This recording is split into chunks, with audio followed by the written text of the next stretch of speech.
Magandang araw po sa inyong lahat.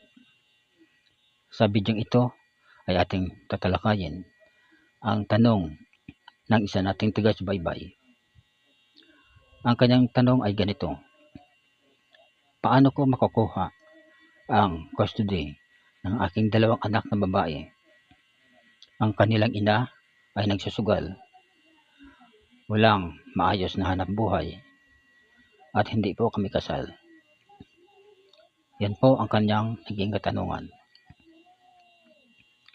Mga kaibigan, tulad ng palagi kong paalala, ang talakayang ito ay para sa kaalaman at gabay lamang.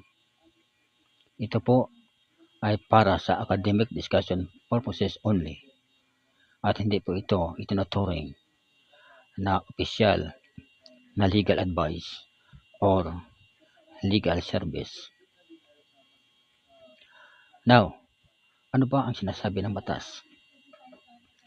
Sa ilalim ng Article 176 ng ating Family Code, ang isang illegitimate child ay nasa parental authority or custody ng ina. Ang ibig pong sabihin, kapag hindi kasal ang mga magulang, simula pa lamang ang ina ang may karapatan sa kustodiya ng kanilang mga anak. Subalit, mahalagang linawin na ito po ay hindi absolute o ito po ay hindi ganap na karapatan. Kailan maaring mawala ang custody ng isang ina? Kapag napatunayan sa korte na ang ina ay nalululong sa bisyo katulad ng pagdodroga o pagsusugal, pinapabayaan ang mga anak, walang sapat na kakayanang magbigay ng maayos na tirahan o pangangailangan, o inilagay sa panganib ang physical, emotional, or moral na kapakanan ng bata, maaring ang ama mag-file ng petition for custody sa family court.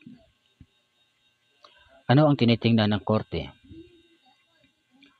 Ang pangunahing batayan ng korte ay ang sinasabing best interest of the child. Ito po ay hindi tungkol sa karapatan ng ama o ina, kundi ito po ay tungkol kung saan mas ligtas ang mga bata, mas nagkakaroon ng magandang kapaligiran, at nagkakaroon ng sapat na suporta at magandang kinabukasan. Now, ano ang kinakailangan patunayan ng ama?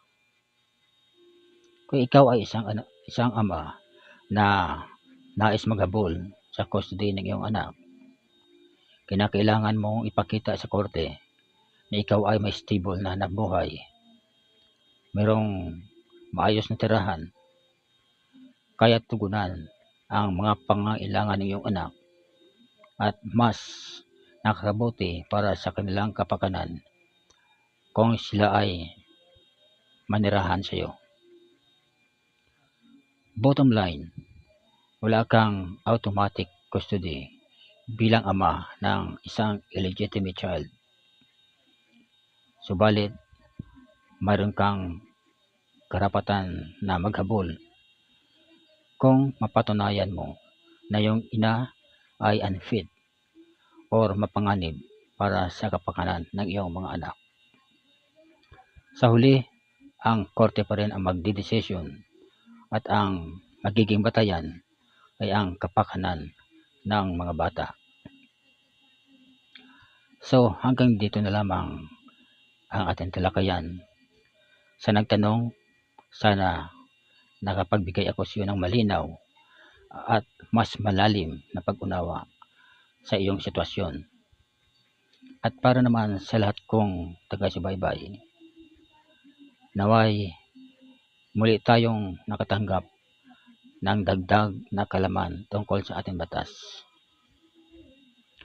Disclaimer lamang po mga kaibigan, hindi po ako abogado, ngunit ako po ay isang law graduate at ang layunin ng channel na ito ay ang magbigay ng legal information sa paraang mas madaling maunawaan ng mas nakakarami.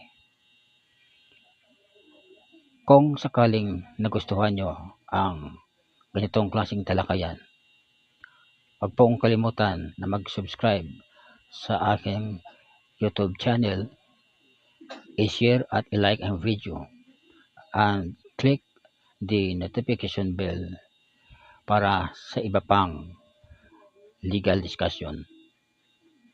Maraming salamat po at magandang araw muli.